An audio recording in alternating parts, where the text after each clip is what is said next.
Paintings painted, Malerei Gemalt im Rahmen von Zu Gast am Schlossberg in the framework of Visiting Schlossberg Mountain, Graz, Austria. Graz, Österreich. Kuratiert von Daniela Haberz, curated by Daniela Haberz.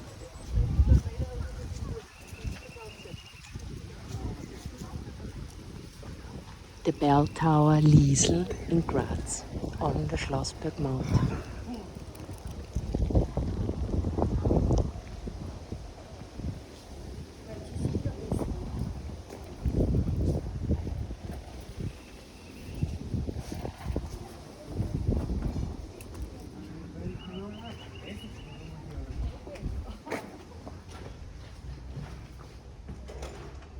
Martin Brischnik, Styrian painter and architect.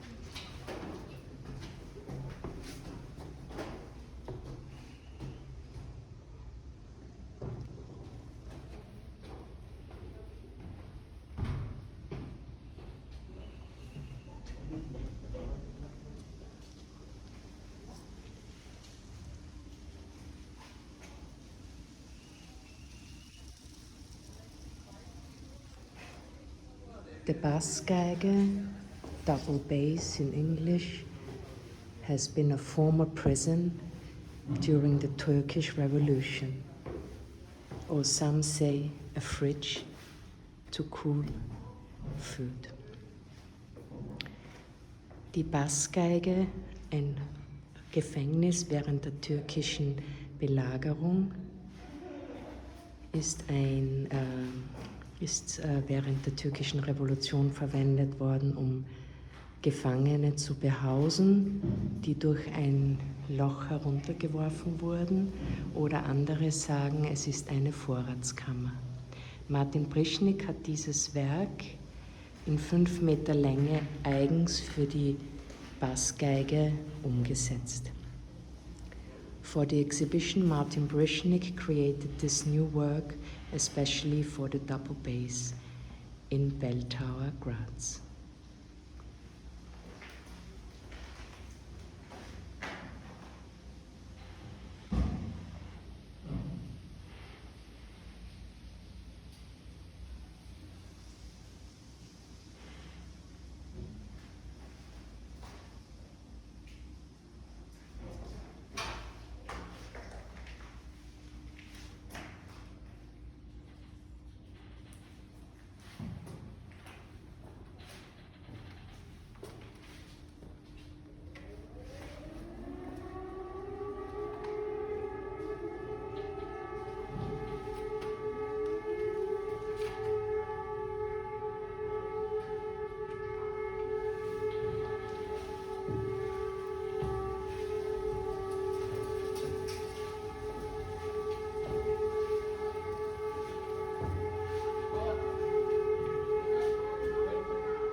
And I correct myself, it was the Turkish besiege of Schlossberg and not, as I mentioned before, revolution. I'm sorry for that error.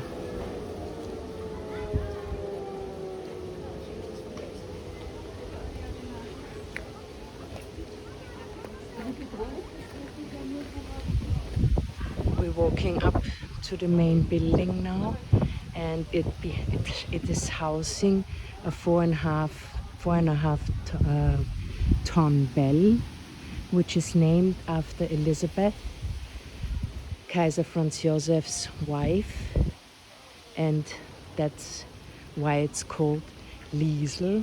And as common knowledge goes, Liesl is as well the name for the bell tower that locals have given it. We're entering.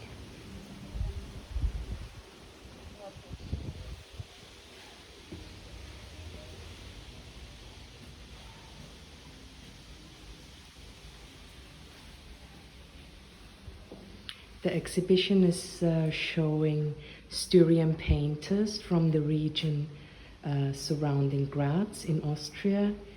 And we have Tonino Gottarelli and Rainer Heidorn, who are counterpositioned with Styrian artists. This is Tonino Gottarelli, and he is the only painter that is deceased, and he has a fondazione named Fondazione Tonino Gottarelli in Imola, which is in Italy, near Bologna.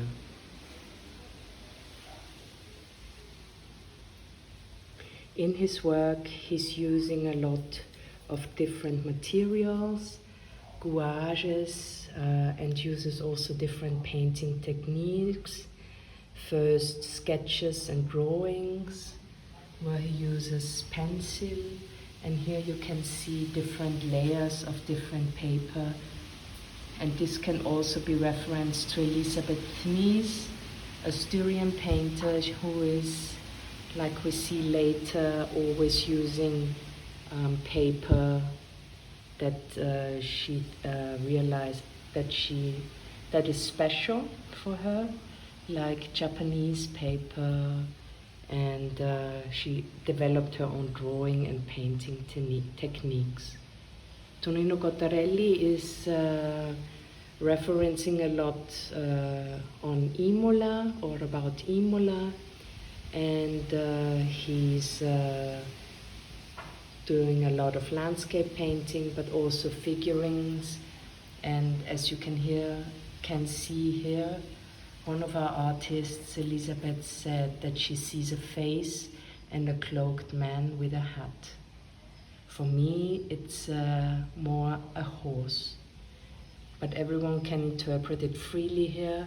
We don't give special guidelines. It's up to everyone to think and choose freely what they want to see in it. And that's one of the main issues in my exhibitions, that I give guidelines, but also let people look for themselves and enjoy the art, and not surround them with a lot of text-based comments. If they have got questions or want further material, I'm there to help them out. And we have progressed to a work by Walter Köstenbauer. He's a Styrian painter, and in this work he's showing high-ends. These are old maps or things to present animals for biology schoolwork, and he's reworked it and shown blood stains and a little bit of a dramatic landscape to add further to the work that has already been done, mainly for reasons of showcasing animals in biology school hours. We go over to a painter, Susanne Wolte. She's from Styria as well, and she's doing really delicate works. And in this one you can see a green cloud, or as well could be interpreted as she's influenced by a lake that's in Upper Styria, and especially the green, and also this little house in the back that's housing people from this green storm, you could as well say, was interesting for me to be presented at the beginning, as the Liesel and Schlossberg Mountain makes it necessary that you walk up a hill, and you come into this calm surrounding, which is already like a holiday in itself. And a very remote place from the center of town, even though it's right central. And this is important for me to show like a, let's say, refugium, where people are only confronted with art, but also the architecture, which I reference in my curatorial hanging. And this is a main importance to me, to create a space where you're only confronted by art and architecture from the 1600s, which is important as a heritage itself, also protected by UNESCO. And I think that's a very specific place to present works, especially from contemporary artists. And that's important to me, to counterposition the old walls and the alcoves we have and present art in that manner. Here we have a work by Walter Köstenbauer. He's used a special ground that he's reworked with scratching, etchings, and also different overpainting layers. And we will have more work of his upstairs. Now we come to a very special room by Rainer Heidorn. He's our artist from Germany, and in his work, which have references to manga, drawings and works, comics from Japan, we show these, as he calls it, ghosts from the woods, with reference to Amazona inhabitants, which you can see in these eyes that are masked around or bordered, you could say. And in this work, he's showing his daughter. And in every work, you see something that's a little bit brutal, a lot with arrows and with fire. And in this case, a bird in the mouth of this figurine, which are mainly female. And like in manga comics, there's also always a bit of violence involved, one that you don't see right from the beginning. The bird is dead, but still it shows its beauty, and also the serene surroundings of this wood landscape makes us only realize that the bird is actually piqued by an arrow and killed in that manner. Heidorn calls them, as I said before, ghosts from the woods or the lands in the nature. And the eyes, when you see them, always have double pupils, and the mouth is done with little sharp teeth, as you can see it here. So they're always they can always also be seen as monsters. And this red dot here, I asked him if this is like a bullet wound, but he said it's also a reference to Indian culture, because he's influenced as well by their religion or their way of life. And they are called smellers of pollen. So these parts here are meant to be pollen from plants as well, found in the woods and the lands surrounding them. When I first saw them, I was really intrigued by the manga style, and that's why I chose him for the exhibition. But when I actually saw them in real life, as they are quite large in size, between 2.5 and 3 meters by by about 2 meters again, I have actually realized that they also can be a little bit threatening, and you can basically get scared easily, and it depends on the people. Some think that it's threatening and scary, and others are actually intrigued by his way of drawing, like me, that I favor manga. You can see the room is as well perfectly used by Reiner's hanging that he did himself in this manner. And we had to start with his work down here because walking up, you will see it in a minute, is quite difficult because we have a narrow staircase. And what I forgot to show at the beginning, we have a little Pfeiferl, we call it in German, by Walter Köstenbauer. This was one of the main works that I chose as an entry work for the exhibition, which I placed in a manner that the architecture is following the work or bordering it, and it would be basically prolonging the pillars sort of wall, and that's why it's presented in that manner.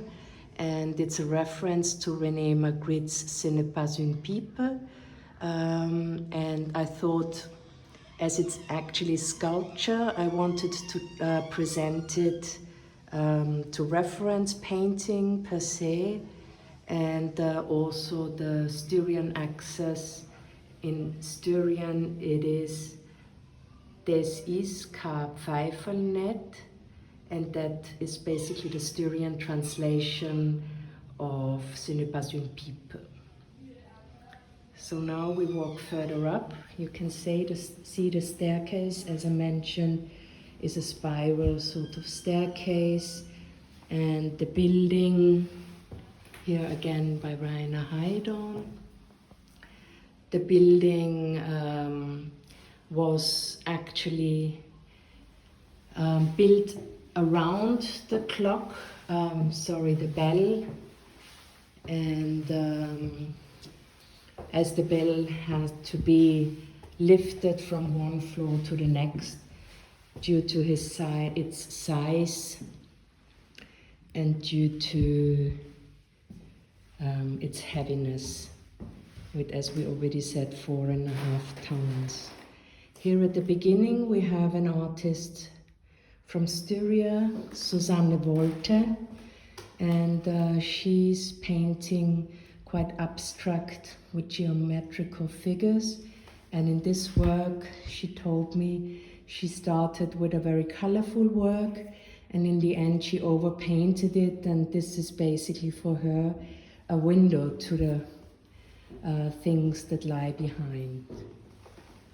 On the other side, they positioned another work of hers. We have again her ideas and references to nature, as well the lake in Upper Styria called the Green Lake, which she frequently visits. And now we run around in a little circle. Here we have a painter which was trained, and he was trained as an interior designer, or basically industrial designer, and came to painting, and he paints quite abstract, and I liked the reference to Rothko with the stripes in between, and decided to display his work alongside Styrian painters, even though he's from Vienna.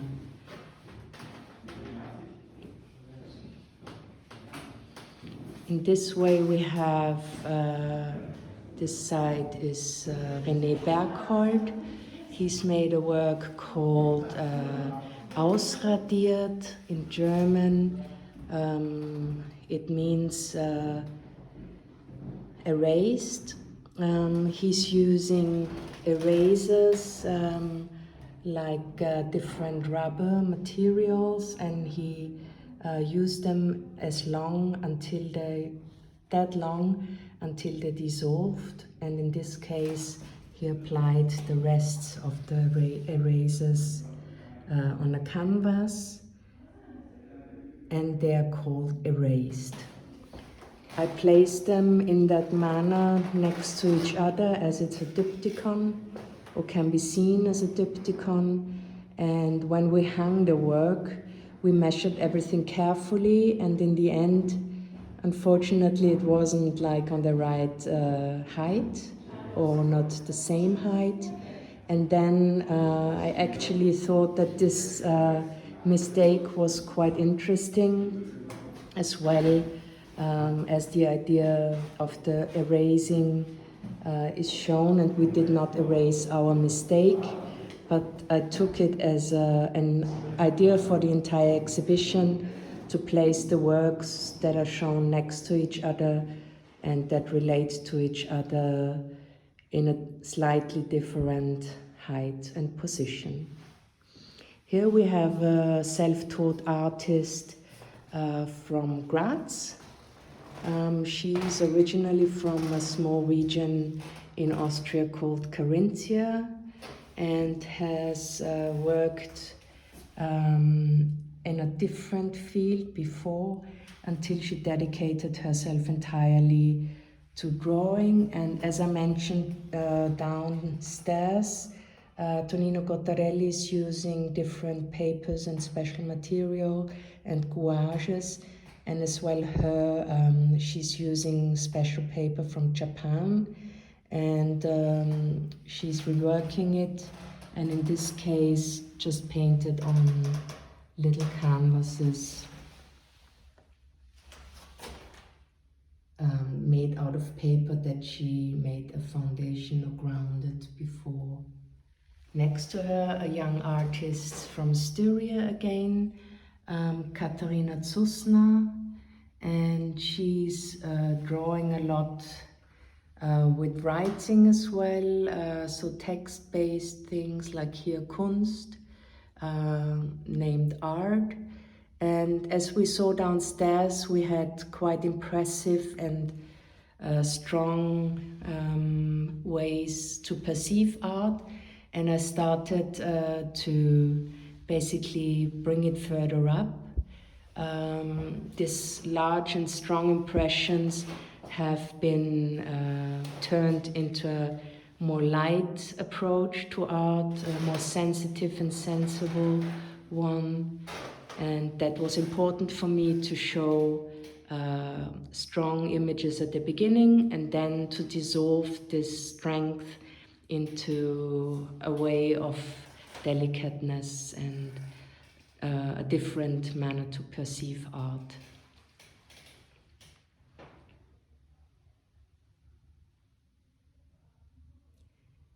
These are 4 works by Elisabeth Pfnies again. Again, she's using special paper that she reworks several times. You can see that she is painting over what she's painted until she finds the right way. And in this case, she's also used writing like Katharina Zusna, but only so that you can see parts of it, and never read the entire phrasing or phrase itself. The work I showed before in more detail has 6 parts, and I placed them against the window because it's a little bit see-through during sunlight, and this way they start to shine a little bit, because the paper is, even though grounded or with a base coat, it's still strong, or better said, a light canvas that can be lit from behind. In between here, we have again Susanna Volte with a quite strong colored work again, which in my opinion are her strongest works as well. And you can, if you look from the side, also decipher figures or animals and heads or parts of animals and human features, which I thought are very strong and counterpositioned with the more delicate work. Here we have Tonino Gottarelli. He uses a very special paper or material underneath that he usually places paper on that's very thin and overpaints it or writes on it. Always also to be seen first as sketches. As you can see, he sketches with a pencil and then does drawing on top of that. I chose specific material as well for the reason that I teach or make little workshops for students of the secondary school, but as well for students from university or the elderly, because I have a cooperation with the Senior Citizen Office, and the work series or workshop series is called Art Arc Bridging by Art, and involves young people and the elderly working together or working on the same exhibition, which should basically bridge the gap of the age. That's why it's called Bridging by Art. This is Walter Köstenbauer again, with painting this time, and also he is overpainting with different layers and coats of paint. And here we have a work which is one of a series, and as always in my exhibitions, I like to create a déjà vu. So if you are in the first floor, you see one of his works now, and when we go up to the second level, you will see that one of the series of this work is placed at the exact same position. So when you walk up, you can remember it, which are references I spun or spin across the tower. These are actually large candles. They belong to the house, but Walter Köstenbauer thought this is the perfect place for his work, because as well he has this more graphical approach in these, and also more not that fine lines, but stronger geometrical figurines or shapes. Here in the corner we have Tonino Gottarelli and its pear halves. At the beginning, when I received the works from Imola, I didn't quite remember why I chose pear halves, because when I chose the work, it was quite a long process where I also tried to reference to the more younger generation and the people of contemporary work that are working today. And I didn't remember why I chose pear halves, but in the end I hung it because I thought everyone will ask themselves, why is pear halves? And I thought that's quite like a humoristic approach to place something where you don't remember why you actually chose it. And everyone asks themselves, what does it do in this exhibition? So I ridiculed my own choice. Now we go in the outer space of the exhibition room. We always have two sides On the one side is the inner room with the windows on each corner. Now you can see it again in a half shape, and outside it's a half shape again.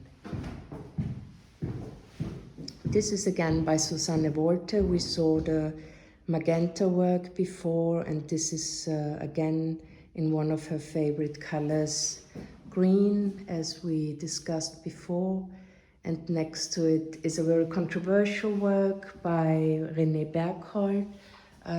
It's not visible, but if you look closely, it's swastika, Hakenkreuz, as you'd call it in German, figures. He drew them until they weren't visible anymore, but I involved this work in the exhibition because we had recent right-wing attacks on the church of the Jewish community, and as well on the head of the Jewish community in Graz. And in that framework, and as well in the Black Lives Matters movement that has recently been created because of the death of a black or a dark-colored person in America by the police force. I thought it's a good statement so people can see how they position themselves, and they have to think, I position myself now against all this, and there were a lot of movement or artists and galleries created their own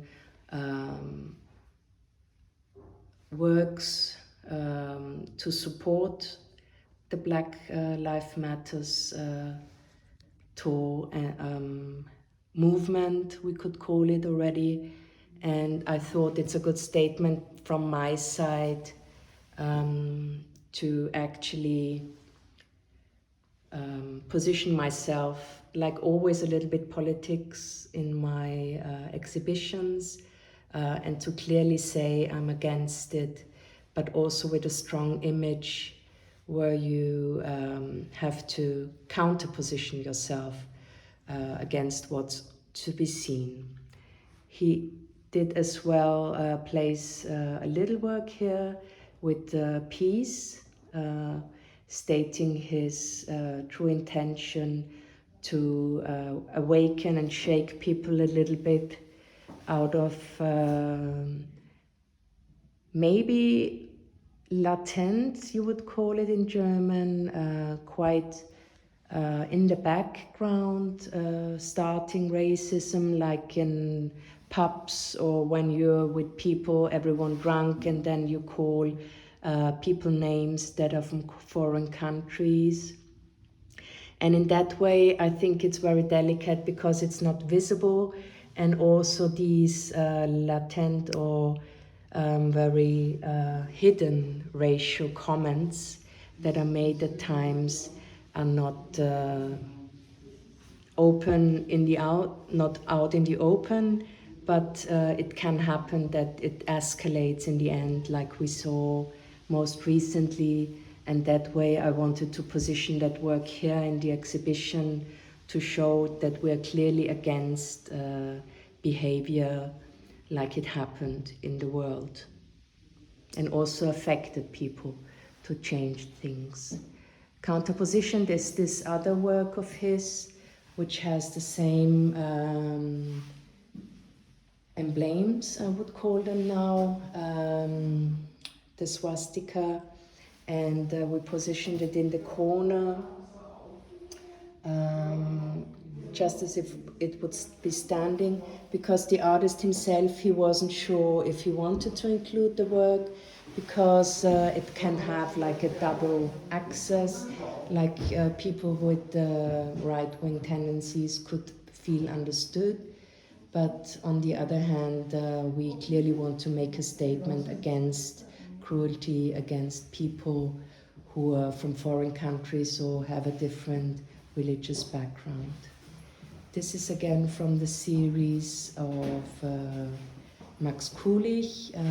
He always paints very abstract with different layers and also paper that is applied on the canvas, so it gets a quite structured, three-dimensional way of that can be seen. And he always paints with a little fainter colors, but upstairs we will see some that have stronger colors as well. You can see here the walls are in a different color because we have you might have seen it before, it's called in German Rauchkuchel, which is an oven from the former times. And the person who rang the bell in earlier times in the 1600s lived here with his family, and this was the only place, this was the only floor that was heated, and they cooked here. And as there was no real, how would you call it, the smoke that was created couldn't go outside. The walls are tainted and have this new patina. And in here I tried to use these two paintings. The stronger one I placed on the left side, and then you see this one counterpositioned on the right side. Here again a work by Susanna Walter. I placed it in the window open. In German, in former Nazi times, the color brown was related to Nazis and National Socialism. And in German we call it the brown border, der braune Rand. And in this manner I drew the line, the brown border is leading to the swastika role as a clear, as I said, statement against fascism and right-wing tendencies or right-wing radicals. And this is basically why the window is open and Susanna's work is presented next to René Bergholtz's work. Here we have another work by Tonino Gottarelli. He applied again paper on a special ground made out of cloth and did drawings, and here he applied stronger colors than usual, which I mentioned before, that we would see them. You see the spiral staircase. We have to walk up now a second flight, and in the flight I always like to use the alcoves and little corners there are, and here we have an artwork by Wendelin Pressel, and he showed a different base for his work. It's a common tiling for the walls, and he's made a chess board out of it, or basically used measurements on the corners with numbering, and it's opposed to the second part of it, where you see that a little bit stronger now with grids.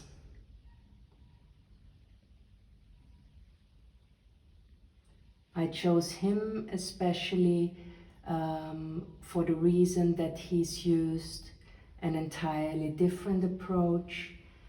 For him it's important that the ground of his work is not expensive, so he's basically working a little along the lines of Arte Povera as well, at least that's my view on it, and with material that are poor like the Italians did, and the movement was created, as most people will know, but I mention it for those who don't, after negative critique by Germano Celant, a critic from New York, who called the exhibition poor art, and he created basically the name for the movement Arte Povera. And in this way, it's not poor art, none of it was, but Wendelin has also used poor materials in that case, which was very important to him to use in his work here. We walk further up the staircase. In this alcove I presented another work by Susanna Wolte, and you have to basically look over to see the entire work. And here she was more abstract as well. Some of her works could be referenced to Max Kulich. They have some sort of similar approach, and as well color-filled painting like in Mark Rothko's work. Even though none of them, I think, is actually influenced by Mark Rothko. But when I started to work on the exhibition, I first thought, oh, painting is a very difficult subject. It has been dealt with in several exhibitions, but in my case, I always only favored Rothko, and I thought there is no other painter who's got that strength as well. After a while, I focused on Pollock, but I thought nothing can be as good as these two painters, and I wanted to prove myself wrong and accumulated work by contemporary artists, and I'm quite happy that I did, because it turned out like a really challenging exhibition downstairs with very strong works, and then we have these more delicate ones up here. And I think the composition and also the curatorial choice has turned out quite satisfying for myself, proving me wrong that there is only Rothko and Pollock who are masters of painting. This is another work by Tonino Gottarelli. He also, like we just discussed before with an artist, works with a signature that becomes an essential part in his work. And here we have a woman's head drawn from the side, and I chose this work especially because Mina Milk, a young artist from London, once drew myself in very similar colors and as well similar shape. So I included this work in the exhibition Paintings Painted here in the Bell Tower in Graz. Here we've got Susanne Wolte again with a more abstract work, and here leaning on the ground, which at times I do, also shown from a studio space perspective, to just lean something on the ground is Brishnik, who has the entire space in the former prison below. Here we have another work by Walter Köstenbauer. He's used this large green wooden panel to apply very delicate work of his that is also done on wood. Very delicate. If you saw his high-ends downstairs, they are much more refined and lighter, and not that strong in subject, but they have a different approach, And as well here you can see little figurine heads, which can also be referenced again to Tonino Cottarelli's work downstairs, where we saw the head of a horse, at least in my opinion.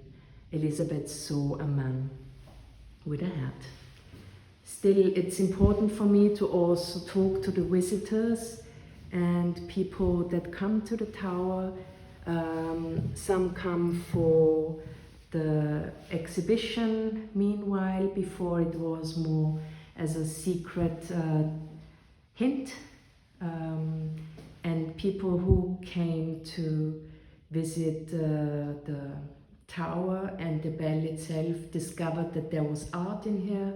We were also called by someone before as the art tower, and they called me the Glöcknerin.